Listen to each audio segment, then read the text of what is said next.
Tapi Pak Mahfud langsung menyela. Iya Bu Janet. Saya yang mengizinkan istri saya untuk terjun bersama Nasdem. Saya itu memang di Bayangkari. Saya itu memang terkenalnya sebagai Bayangkari kreatif yang selalu membina UMKM sudah sejak lama, puluhan tahun.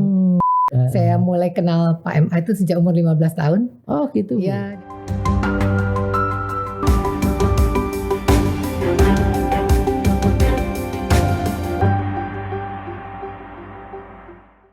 Assalamualaikum warahmatullahi wabarakatuh, Tribuners dan pembaca harian Surya dimanapun berada. Kembali bertemu dengan saya Tri Mulyono, pemimpin redaksi di Tribun Jatim Network. Kali ini kita akan ngobrol panjang lebar dengan sosok yang luar biasa yang sudah hadir di ruang studio harian Surya dan Tribun Jatim Network. Yuk kita sapa Kak Lita Mahfud Arifin. Betul begitu ya Bu ya? Assalamualaikum warahmatullahi wabarakatuh. Kak Lita ini adalah aktivis sosial, juga aktif di berbagai macam kegiatan UMKM, dan Tribuners pasti tahu bahwa Kak Lita ini adalah istri Bapak Irjen Mahfud Arifin yang pernah menjabat sebagai Kapolda Jawa Timur mulai 2016 dan hingga 2018. Kita akan ngobrol berbagai hal tentang aktivitas beliau nih setelah Bapak Irjen Mahfud Arifin purna tugas, dan sebelumnya Bapak Irjen Mahfud Arifin juga pernah berikut kontestasi Pilwali Surabaya. Kak Lita, boleh panggil Kak Lita atau Bu Lita ini? Saja. Kak Lita, ini saya dengar Kak Lita ini sekarang jadi idola baru Bu di kalangan politisi Nasdem, karena Kak Lita ini memang rencananya akan menjadi caleg Partai Nasdem untuk wilayah Surabaya Sidoarjo. Bagaimana Bu kok begitu cepatnya baru bergabung Nasdem, tapi kemudian banyak sekali yang sudah mengidolakan Kak Lita ini. Bisa cerita Bu, apa yang sudah dilakukan selama ini? Masya Allah. Alhamdulillah saya itu bergerak di bidang sosial. Jadi saya punya program sosial di kota Surabaya sejak kampanye Pilwali, dan saya tetap lanjutkan walaupun waktu itu sudah selesai Pilwali. Saya punya program renovasi WC komunal di seluruh kota Surabaya. Kemudian saya punya program bantuan kesehatan untuk yang membutuhkan bantuan seperti biaya operasi dan lain-lain sebagainya. Jadi itu kegiatan saya. Kemudian dengan dampak pandemi banyak yang juga yang kena PHK dan lain sebagainya. Saya punya program bantuan sembako buat masyarakat yang membutuhkan. Sehingga ya mungkin karena efek itu ya, sehingga mungkin saya jadi lebih mudah dikenal masyarakat karena saya menegurnya langsung ke akar rumput. Kak Lita, apa sih yang mendasari Kak Lita akhirnya sekarang mau bergabung di partai politik? Karena menurut kami Kak Lita ini cukup sibuk lah ya, aktivitasnya di luar sebagai istri mantan jenderal itu kan cukup banyak sekali. Apa yang sebetulnya melandasi Kak Lita untuk akhirnya terjun di politik ini, Kak Lita? Ya sebetulnya ya Allah yang maha membolak-balikkan hati. Saya itu sudah disonding-sonding untuk diajak bergabung jauh sebelum Nasdem mengajak saya bergabung, tetapi saya selalu mengatakan tidak, saya tidak siap untuk masuk ke dunia politik. Saya terus terang saya takut gitu ya, di dunia politik saya takut. Tetapi ada sosok yang mampu memotivasi saya dengan kalimatnya itu yang bahwa saya tahu ibu memang punya program sosial membantu warga miskin, dan ibu memaksimalkan zakat kemudian sedekahnya, tetapi kalau ibu mau lebih luas lagi menjangkau dan bisa lebih besar lagi membantu, itu mau tidak mau harus lewat partai politik, sehingga harus lewat Senayan dulu. Dan beliau menjelaskan saya tentang tugas-tugasnya seorang anggota DPR RI itu seperti apa, dan apa yang bisa dia bantu untuk warga masyarakat secara langsung. Di situ akhirnya saya merasa bahwa hari itu Allah membukakan hati saya bahwa saya ini sudah diberi jalan, bahwa untuk elektabilitas insya Allah saya ini sudah dikenal, sudah cukup dikenal karena saya selalu mendampingi pada saat Pilwali dan juga pada saat suami saya Kapolda. Kemudian dari sisi lainnya juga kemampuan yang lain, saya juga punya gitu. Jadi Ya. seolah jalan sudah di depan. Kalau saya menolak tuh sepertinya saya merasa berdosa gitu, karena tadinya saya tidak menyadari apa yang menjadi modal dasar saya untuk bisa maju ke sana, dan kemudian Izin Bu, agak mendekat Oh, di gitu. Ya. mikrofon. Iya. Ya, silakan lanjut jadi Bu. ya itu. Jadi saya merasa seperti orang yang sudah diberkahi Allah, sudah jalan tuh sudah insya Allah lebih mudah. Tetapi kalau saya menolak bahwa ini panggilan pengabdian saya kepada Iya. warga, kepada rakyat, kalau saya menolak, saya ada merasa bersalah gitu. Oh, Ya, gitu. jadi saya akhirnya tidak mampu menolak, yaitu saatnya Allah yang maha membolak-balikkan hati. Hari itu hati saya dibalikkan, sehingga yang duluan malah mengiyakan itu suami saya. Oh, jadi orang pertama yang dimintai izin Kak Lita untuk terjun di politik Pak Mahfud Arifin? Tidak, waktu itu Ibu Bunda Janet mengajak kami berdua untuk Bunda berbicara. Janet itu ketua DPW Nasdem Jawa Timur ya, Tribuners ya. Ya itu, jadi beliau mengajak kami berbicara berdua, dan pada penutup itu saya sampaikan, Bunda Janet, saya mohon waktu untuk sholat istikharah, bahwa apakah ini memang ini jalan buat saya dan ini membawa kebaikan untuk banyak orang. Tapi Pak Mahfud langsung menyela, iya Bu Janet, saya yang mengizinkan istri saya untuk terjun bersama Nasdem, karena beliau sangat tahu, dia sampaikan bahwa memang kerja sehari-hari istri saya memang membantu kemanusiaan ya, kepada orang-orang yang membutuhkan gitu. Jadi ternyata Pak Mahfud Arifin langsung setuju ya, dan mungkin punya feeling juga bahwa memang Ibu punya atensi di situ gitu ya. Kak Lita, kita tahu lah ya bahwa politik ini banyak mengasosiasikan politik kotor gitu ya, politik kejam segala macam, tidak bersih segala macam. Bagaimana Kak Lita untuk menepis stigma-stigma negatif di dunia politik itu gitu ya, ketika sekarang sudah langsung terjun di politisi praktis? Apakah itu benar atau sebetulnya apa yang terjadi menurut Kak Lita? Tergantung cara kita memandang dan tergantung niatan dari awal. Karena saya niatan awal saya sangat kuat untuk bisa mengabdi. Jadi saya kalaupun tentu ada sedikit-sedikitnya saya rasakan, saya keep moving, saya tetap berjalan saja.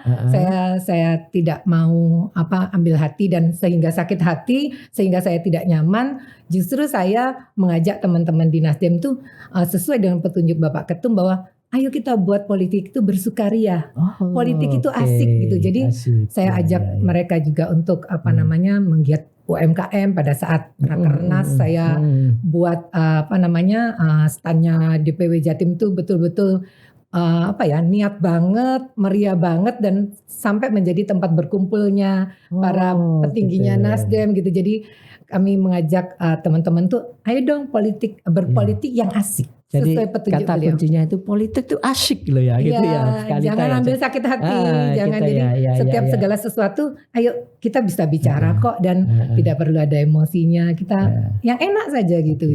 Jadi tergantung cara kita memandang. Tadinya saya juga takut.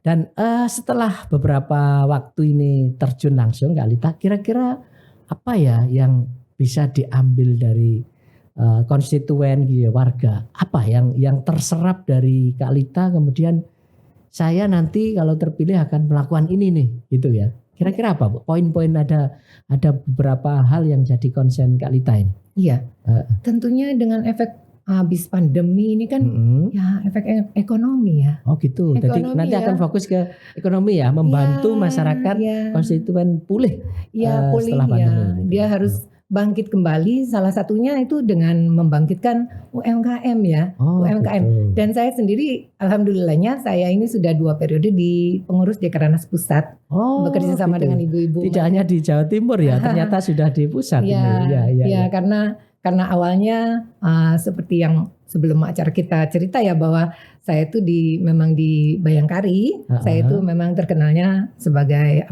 Bayangkari kreatif yang selalu membina UMKM sudah sejak lama, puluhan tahun. Karena niatan dulu pengen bisa memberi lapangan pekerjaan kepada warga sekitar. Jadi kami punya daerah-daerah binaan yang kami beri latihan. kemudian kami beri pesanan dan kami beli lagi, kami bayar langsung cash semua yang mereka kerjakan, dan kami sering mengadakan pameran-pameran, mengikuti pameran-pameran, sehingga walaupun sedikit ingin bisa bermanfaat untuk orang lain. Jadi terjun di dunia UMKM ini bukan latah ya setelah masuk di politik kemudian baru bergabung. Ini sudah lama ya. Bukan, sudah lama. Ya. Jadi ini tidak, sebenarnya nggak ada kaitannya dengan politik gitu ya. Tidak ada. Ini aktivitas Kalita sejak lama dan ini akan diintensifkan gitu ya dalam waktu ke depan. Kalita, kita agak ke politik praktis ya. Kalita nanti kan dapilnya ini Surabaya Sidoarjo lah. Ini satu dikenal sebagai dapil neraka ya, tanda kutip gitu ya. Karena ketatnya persaingan gitu ya. Tokoh-tokoh besar di Jakarta nasional ikut berkontestasi di dapil Surabaya Sidoarjo. Tapi sejauh mana optimisme Kak Lita agar nanti bisa bersaing di dapil panas ini? Iya. Gimana caranya dapil ini menjadi dapil surga bagi saya ya? Gitu. Kembali ke yang tadi, asik aja ya. Yang asik saja, saya tanamkan di diri saya bahwa saya akan berusaha semaksimal mungkin.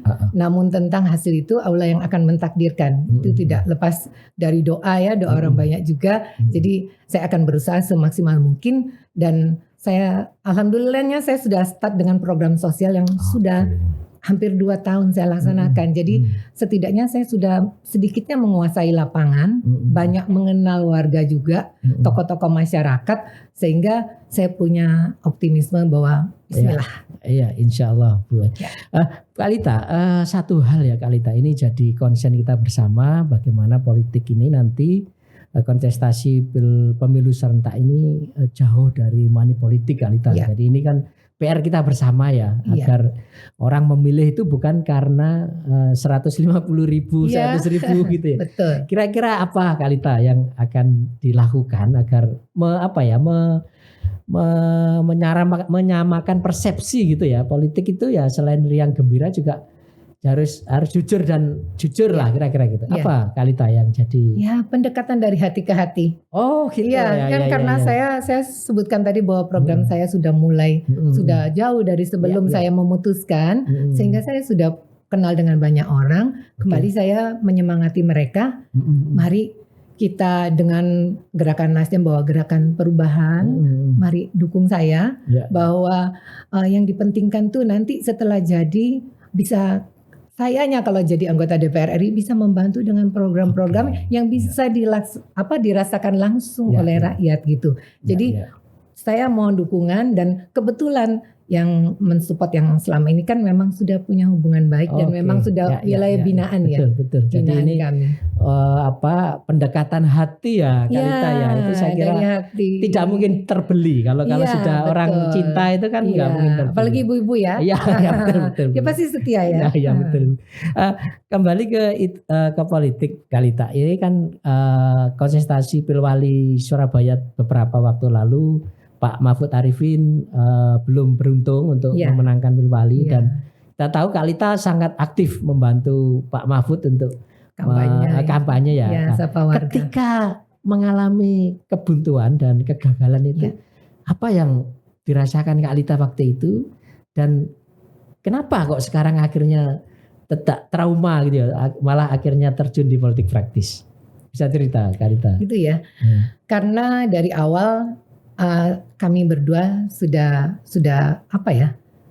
saling menguatkan bahwa dalam usaha kita akan maksimal berusaha, tetapi untuk hasil itu adalah takdir.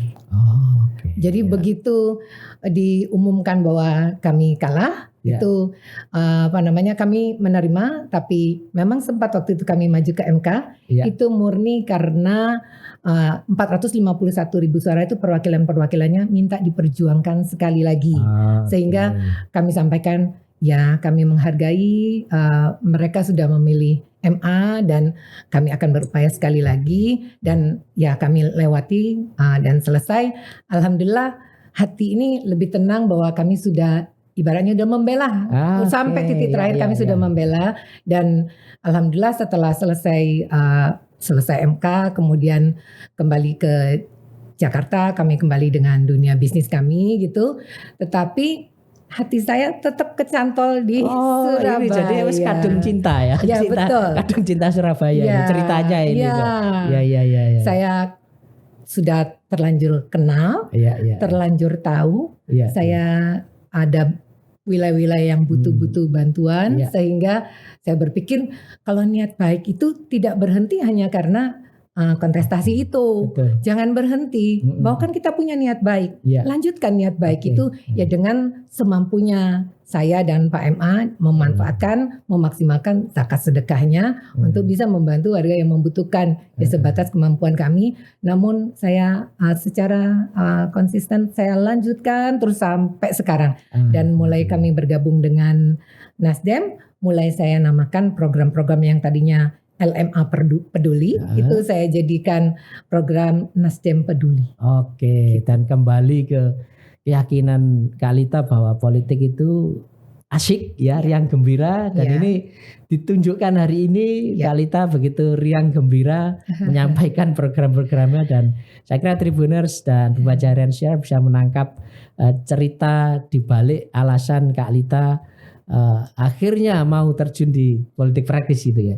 Kak Lita, sebelum kita berpisah, saya kira Tribuners dan pembaca harian Syariah penasaran nih, background Kak Lita sebelum menjadi orang terkenal ya, istri jenderal dan sekarang politisi Nasdem, bisa ceritakan awal mula Ibu berkarir dan kemudian lahir di mana, sekolah di mana, Bu? Silakan, monggo. Ya.